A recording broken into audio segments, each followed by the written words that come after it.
Alrighty, welcome back to the Doom 3 commentary with me, Skully the Metalhead. It's Monday night, I have nothing to do, and I've got a Pepsi right by my side. What better night than now to record some Doom 3? Oh, Bernie! What's happened? Actually, seriously though, we haven't seen Bernie in a little while. But yes, we are back with more Doom 3, the first part that's actually been recorded in 2017. As the previous three, one of which I don't think I've actually uploaded yet, is, well, again, I use them as backups, but again, I haven't really felt the need to use them since I usually record Doom 3 bi-weekly. And in terms of, you know, my upload schedule, I usually only do so if there's been either a week or a 2-week long stretch of, you know, no content, because I like to keep people invested, even if it is not quite up to snuff with the reviews and everything. But as a result of that, and again, this is mostly because there's been a lot of good movies going around in Australia right now, yeah, there wasn't really a need for it, because I had Let's Talk Movies taken off the load a little bit. Oh, that's quite creepy. But yeah, in any case, Doom 3 is coming back. This is mostly an attempt just because I want to wrap things up and get Assassin's Creed underway, because I think Doom 3, and again, that's not to say that I haven't enjoyed my time doing this, but I get the feeling it's kind of run its course, and I don't want to rush it since we are starting to get into the real interesting parts of the game, which I will talk about as we go on. But nonetheless, you know, I think people will probably get tired of seeing Doom 3 around a lot, and especially since this is probably one of my favourite games of all time, I figured I should probably get it out of the way so I can get some more games to talk about. Although, that being said, it's been a pretty interesting 2-year-long journey ever since I began Doom 3, because I began this in tandem with the Matrix Path of Neo, and, you know, ever since that commentary, I don't know, I just get the impression that my commentary has really improved since then. Oh, shut up, Dr. Betruger, you and your giggles. But yeah, as I was saying, I mean, before I was just kind of quiet and I used to stutter a lot, but now this has definitely helped, you know, pull my brain together in terms of trying to, you know, rack up some commentary together. Even if it is kind of unsubstantial like this is, you know, at the very least I can phrase myself a little bit better, which was the intent. Now, although there was going to be a very long stretch of time before any actual plot stuff starts happening, the stuff that I will talk about, it is in a topic thing which I have listed somewhere, and I can't seem to find my telecommunication device, otherwise known as a phone, which I had some topics listed, because that's something I like to do. I like to keep some topics backed up so I can talk about stuff. And without it, it seems I'll have to Rambo this thing. Although, there is still stuff that I do have to talk about, and we will be encountering a new enemy type here. Excuse me. I believe we will, anyway. I don't think it's specifically here, but it is coming, and especially in some of the previous Doom games, it was fucking terrifying. Take this, imp. Your fireballs do not impress me anymore. Now, where is that fucking... ah, shit. And I've completely lost it, so that'll be something I'll have to search through a bit later, or perhaps whenever a cutscene cups up. Cups up? What the fuck is that? Jesus. Well, that was frightening. Anyway, what I plan to achieve, at least for this session of 5 parts that I'm recording, is... hello there. Well... and now here is our new enemy type. That, ladies and gentlemen, is the Archvile. The Archvile's main attacks is, of course, to summon enemies. But again, failing it to summon enemies, it of course unleashes a firestorm of hell upon you. And if it does that, it takes out a large chunk of health, which, by and large, makes it by far one of the most annoying enemies in the games. The reason I don't call it the most annoying, unlike the bloody cherubs or even the commandos with chain guns, is because of the fact that they aren't that frequent, and, you know, even when they are there, it really depends upon how you go about them, because again, the Archviles are pretty resilient, but in tandem with that, there's also a lot that makes them a very formidable threat, because outside of summoning enemies, God, there's... again, if you let your guard down, they will kill you, but again, if you know what weapons to use and, you know, how to dodge them, then you should get past them with no real trouble.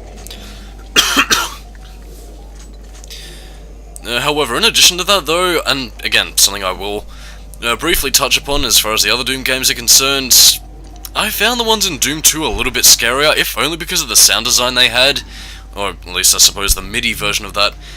That combined with just the way you encountered them. I don't know. Like, I mean, generally I tend to prefer the original Doom and, you know, Doom 3 over Doom 2. Discounting the 2016 game since I have yet to play that one, but yeah, the Archviles and Doom 2, Christ, still gives me the creeps.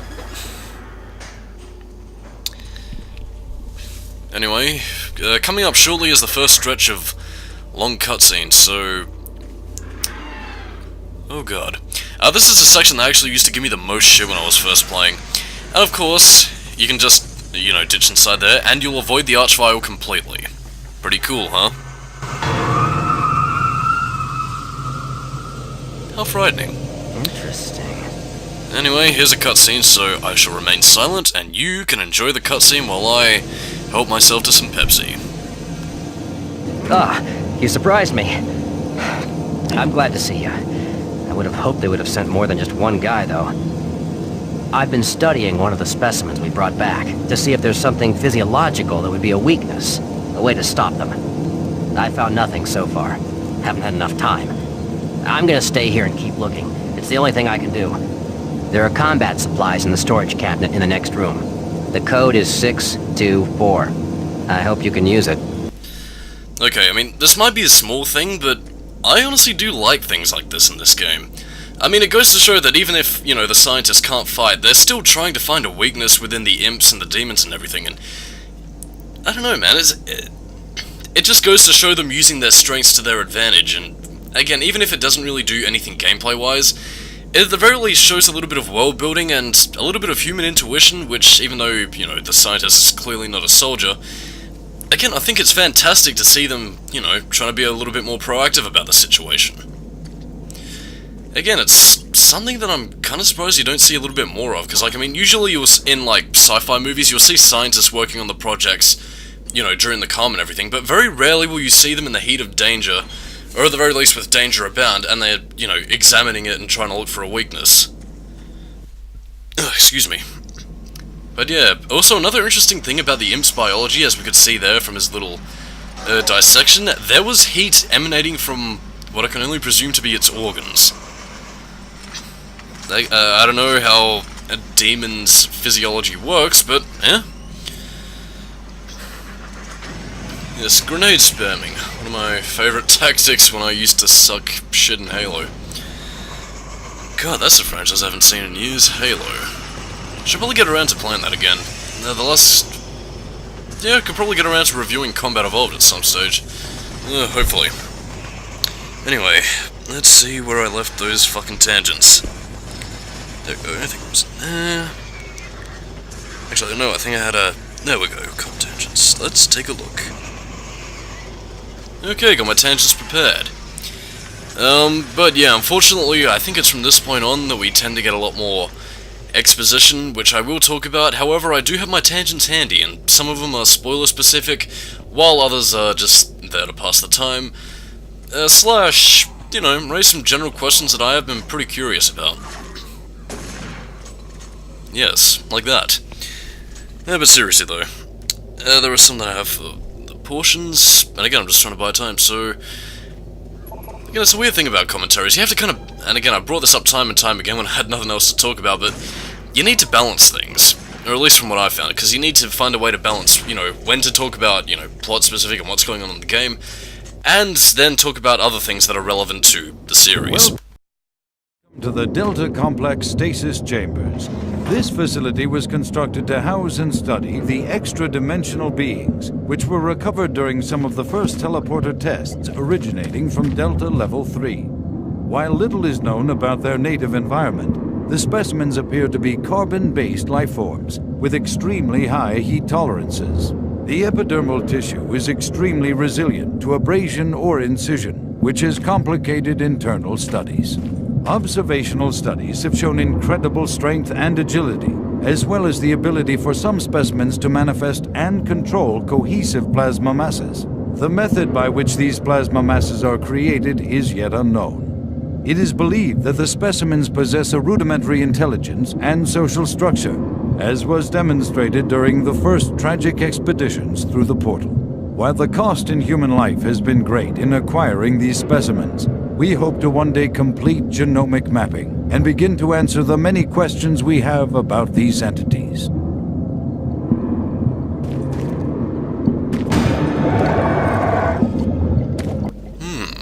Cheery.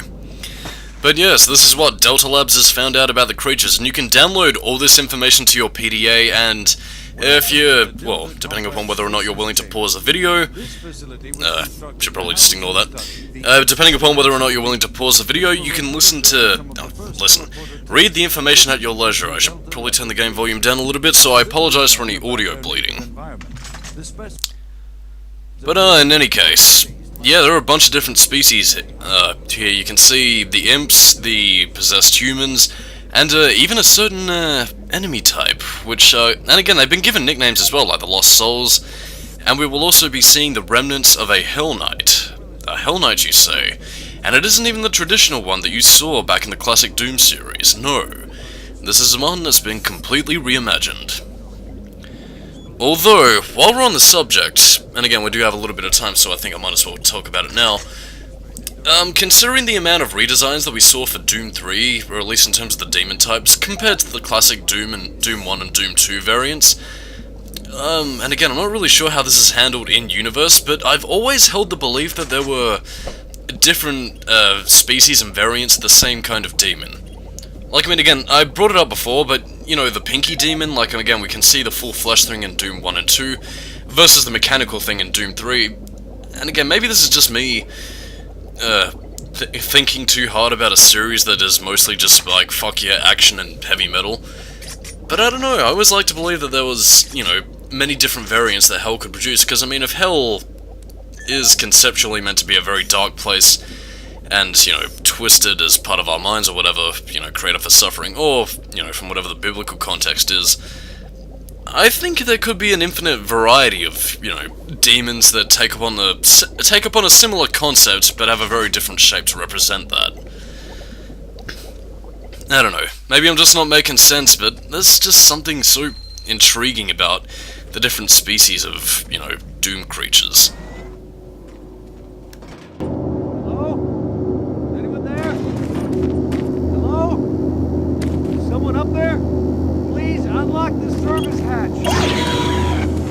Do not fear, civilian! I'll save you! No, God, no! Ew, yucky! He was... Ouch! Yep, there's no way to save that guy. Christ, he met a bloody end. Oh, at least it can take his PDA. Yeah, there's nothing that indicates you're in a video game more than just casually looting the dead after you see them be brutally eviscerated. Anyway, since we have another long stretch of time before any plot-related stuff happens, I can then talk about the next topic that I have set up. And again, this is a question that I want to ask both Doom aficionados and, you know, casual players who've just enjoyed this commentary so far. Would you ever want Doom to ever attempt the horror aesthetic again? Like, I mean, again, Doom has always had more of an action over horror kind of thing, but again, the horror was always present to some degree. Like, I mean, yes, in classic Doom it was always more the gore, but I don't know. And I mean, especially with the way that this game handles it, Doom, to me, honestly lends itself to some not only great story potential, but also some fantastic horror potential. Like, I mean, you can play it as subtly or as upfront as you want, but I always, and again, ever since playing Doom 3, I always kind of wished for Doom to go for a little bit more of a psychological route. And then again, I suppose that what a lot of people would probably hear me saying is saying, oh, do you want something like fear? And again, like, I mean, not entirely, but I don't know. And again, I really wish I could talk about it, because again, there is an interesting part that just comes up a little bit later, but you know, Doom does have the potential for expansion. Especially with its, you know, plotline that's about to unfold here, actually, finally giving me leeway to talk about it. And, you know, again, compared to every other horror game, which is like, you know, experimental creature breaks out, slash, you know, whatever the fuck Alma Wade is doing, you know, there's so much you could do with Doom, and, you know, not to mention Creatures of Hell, you know, leading to an infinite number of possibilities. There's just so much this series could do. I mean, I'm not asking for Silent Hill or Forbidden Siren levels of subtlety here, but I don't know, there's just so... Again, I'll get to this a little bit later, but I don't know. I think Doom does have the potential to be a fantastic horror game, and especially in this day and age of, you know, hallway simulator horror games. Like, I mean, even with, you know, Resident Evil 7 Biohazard of all things. Like, I mean, you would have thought games like Doom 3 would be kind of revered in this aspect. I don't know, nevertheless. Then again, maybe it's just me having a fever dream, since a lot of people prefer action Doom, you know? Jesus.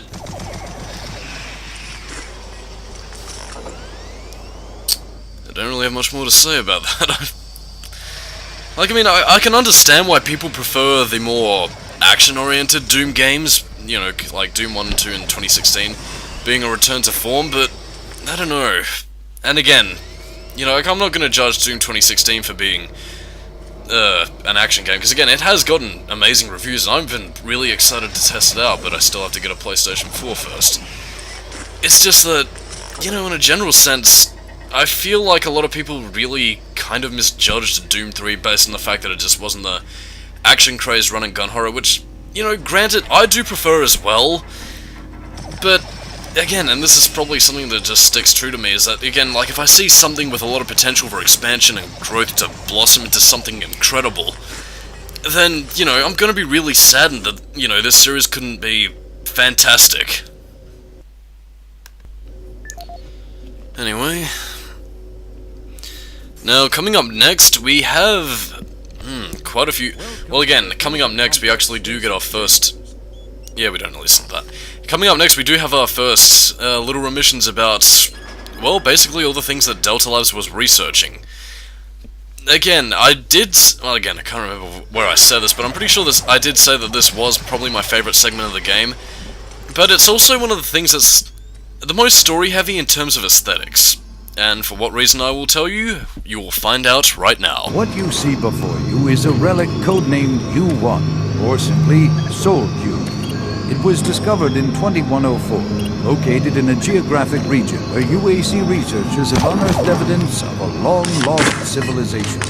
We know nothing of this civilization other than they existed, and that they were all wiped out in some type of cataclysmic event, according to what we've been able to decode from stone tablets found throughout the ruins. What clues we have been able to piece together reveal a culturally advanced society whose technology can only be described as mystic, as evidenced by U1's strange characteristics. Efforts to further examine U1 have been futile. Mass spectrometer and radiation scanning methods have failed to provide reliable identification of the molecular makeup of this artifact. The object cannot be weighed, and in all tests we've been unable to determine its mass. All attempts to physically manipulate or open the artifact have been met with no success. We also have had no success in deciphering the symbols adorning U1. What we do know is that the thermographic readings are constant, unwavering temperature of 98.8 degrees Fahrenheit. Our research continues, and we hope that with continued investment and research, we can, one day soon, learn to exploit the technologies that make up U1. And so, we have our plot MacGuffin. And now I can finally talk about the Martian civilization. Well, I will shortly, because again we have another little logbook coming up, but this to me holds some of the biggest potential for expansion in the Doom universe, and again, it's something that this game, and by extension the rest of the series, never covers, but again, it's some of the most interesting stuff. But I'm going to leave you on a cliffhanger, for you will find out right after this logbook! Excuse me, my Pepsi. But yeah, here's a log, and I'll tell you later. This is the audio log of Research Director Larry Bullman, October 19th, 2145. I've been examining the glyphs on the cube-shaped artifact, which some are calling the Soul Cube, and combined with previous research data, it is my conclusion the device is some sort of weapon. If the power fluctuations would stop long enough for me to get the linguistic CPU online, then I am sure my theory would be verified. You know, I'll take this opportunity to lodge yet another complaint about the continual power problems. Living in this godforsaken base is bad enough without having to watch the lights flicker constantly. It's just... Well, never mind. Back to the task at hand. What I've deciphered so far is a bit, I must say, disturbing. It seems that when one has possession of the artifact, if one inflicts damage or possibly kills another being, it extracts power from that event somehow. Now, once a certain threshold has been reached, the artifact has the ability to kill anything you attack with it. How you attack with it, I'm frankly not certain, indicating that the artifact is autonomous in some way. To date, I've only deciphered about, 2/3, give or take, of the markings, but my initial glance at the rest of them indicates it harbors some far greater power. As you know, at this time we have not seen any reaction from the cube, and it has withstood any scanning, abrasion, or other test beyond picking it up and examining it. I suspect that just like the civilization that constructed it, its capabilities are diminished to the point of being useful only as a paperweight. End of log. And now, the explanation. We learned about the Soul Cube. We have Okay, I'm not gonna... Oh, god damn it, fucking Betruga, stop interrupting me. But anyway, the ancient Martian civilization. This is something that again, classic Doom for obvious reasons never really touched upon this since, yes, most of the game did take place in Hell, and the UAC base was really just a backdrop for the first, I think 2 levels if I remember correctly. But, yeah, the ancient Martian civilization is a really interesting point for Doom 3 because it illustrates this grand civilization that was wiped out by Hell and the demons, and I really wanted to learn more about this civilization. Like, again, and we'll see relics and, you know, undiscovered mysteries of the past, you know, from tablets that we'll see when we get to Site 3. Yeah, the 1666 lets out a demon, surprise, surprise. But anyway, and again, when we get to Site 3, I'll be able to elaborate a little bit more, because again, there is one theory that I do want to touch upon. But for the time being, the Martian civilization, there's... I don't know, we need... And again, I know Doom isn't exactly the series, you know, to go, well, oh, the deepest storyline, man, but nonetheless, there is just so much I think you could do with the ancient Martian civilization. You know, as far as exploring their culture, their history, you know, how exactly they came into contact with the demons, and just learning about all of this just has me wishing that I was one of the scientists on the UAC base researching this. You know, because again, it's this kind of stuff that really does help, you know, to flesh out the Doom universe. Like, I mean, sure, I like running and gunning and using the Berserk Pack to punch enemies into the dust, but at the same time, I would like to learn a little bit more about the enemies I'm facing, a little bit more about the culture I am walking through, and at the same time, learning how exactly all this came about. Like, I mean... And again, maybe this is just dependent upon the kind of gamer I am, where I prefer to learn more about the world around me than I do to just, you know, run through it and play it as a video game. But again, that's just something I find so interesting, and it's just... And again, it's part of the reason why I don't really look at Doom 3 as, you know, disdainfully as a lot of other people tend to do, because again, as far as Doom 3 is concerned, this is the kind of game where I just want to learn more, whereas in Doom 1 and 2, I can have a fantastic time just running around shooting demons and just getting my jollies out of the soundtrack, but here it's a completely different experience, but it's an experience that I still love just as much. And again, like, I mean, it saddens me that Doom 2016, as far as I know anyway, considering the nature of the fact that it's a bit of a reboot, it doesn't really touch upon it. I mean, yes, the Soul Cube is in Doom 2016, from what I recall. I believe it's a... well, I believe it actually is a paperweight in that game. But, you know, seeing the Soul Cube in action in this game, which again, we will get to see a lot later, and it is fucking fantastic. it just saddens me that we won't get to see any more lore expansion, purely because of the virtue of the fact that Doom 4 was, you know, put in development hell for so many years. I don't know. All I can really do is lament and just kind of hope for some more expansion onto... And again, like, I mean, I'll touch upon, you know, the nature of Doom and its completely bass-backward continuity a little bit later in the video, or the next video I should say, because this one's coming to an end. But I will say this, I really wish we could get a little bit more Doom 3 related paraphernalia. Because again, this universe, or at the very least the kind of continuity that Doom 3 has, to me it's too rich to throw away. Like, I mean, there's so much in this game that it needed more... It either needed more time, or it needed more expansion. But on that note, I'm Skully, keep it new metal, and I'll see you next time for the Doom 3 commentary. See ya!